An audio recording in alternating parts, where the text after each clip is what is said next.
Zoonosis day సందర్భంగా పశుసంవర్ధక శాఖ ఆధ్వర్యంలో భీమడోలు ప్రాంతీయ పశు వైద్యశాల పరిధిలోని భీమడోలు, ఉంగుటూరు, నిడమర్రు మండలాల్లో సునకాలకు ఉచిత ర్యాబిస్ వ్యాక్సినేషన్ కార్యక్రమం సోమవారం ప్రారంభమైంది. భీమడోలు ప్రాంతీయ పశు వైద్యశాల కార్యాలయంలో assistant director doctor Ikkurthi Sai Ramesh ఆధ్వర్యంలో ఉదయం నుంచే పెంపుడు సునకాలకు ర్యాబిస్ టీకాలు వేస్తూ కార్యక్రమాన్ని నిర్వహించారు. ఈ సందర్భంగా డాక్టర్ సాయి రమేష్ మాట్లాడుతూ జూనోసిస్ వ్యాధుల నివారణలో భాగంగా ప్రతి పెంపుడు సునకానికి పిల్లులకు ర్యాబిస్ టీకా తప్పనిసరిగా వేయించాల్సిన అవసరం ఉందన్నారు. భీమడోలు ప్రాంతీయ కార్యాలయ పరిధిలోని అన్ని పశు వైద్యశాలలు, రూరల్ లైవ్ స్టాక్ యూనిట్లలో ఈ ప్రత్యేక వ్యాక్సినేషన్ కార్యక్రమం కొనసాగుతుందని తెలిపారు. 3 మండలాల పరిధిలో మొత్తం 724 సునకాలకు ఉచితంగా ర్యాబిస్ వ్యాక్సిన్ అందించడమే లక్ష్యంగా ప్రత్యేక కార్యాచరణ చేపట్టామని చెప్పారు. సోమవారం టీకాలు వేయించుకోలేని పెంపుడు సునకాల యజమానులు ఆందోళన చెందాల్సిన అవసరం లేదని, మరో 2 రోజుల పాటు ప్రత్యేక శిబిరాలు నిర్వహించి వ్యాక్సినేషన్ సేవలు అందిస్తామని వివరించారు.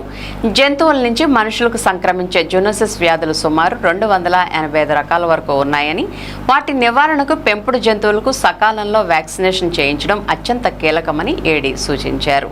కార్యక్రమంలో LSA Srihari Krishna, DEO Chalapathi Rao, HA Krishna పాల్గొన్నారు.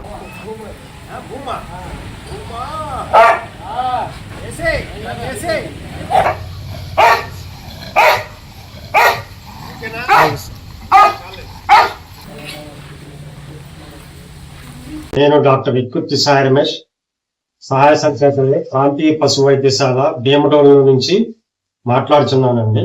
ఈరోజు 6/7/2026 ఈరోజు జూనోసిస్ డేగా గుర్తింపు పొందినది. ఎందుకంటే ఈ రోజు లూయిస్ పాస్చర్ ర్యాబిస్ వ్యాక్సిన్ చేసి ర్యాబిస్ వ్యాధిని నివారించారు.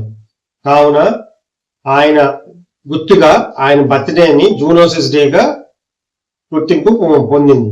ఈ రోజు భీమడోలులోని 264 కుక్కలు ఉన్నాయండి. వీటికి ఉచితంగా వ్యాక్సిన్ ఇవ్వను. అలాగే భీమడోలు, నిడమర్రు, ఉంగుటూరు మండలంలో మొత్తం కలిపి 724 ఉన్నాయండి. వీటి అన్నిటికీ ఈ రోజు ఉచితంగా వ్యాక్సిన్ వేయబడినండి.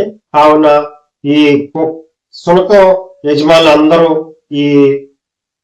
ఈ రోజు జూనోసిస్ డే వల్ల మీకు ఉచితంగా ర్యాబిస్ వ్యాక్సిన్ ని ఉపయోగించుకోవాల్సిందిగా కోరుచున్నాను.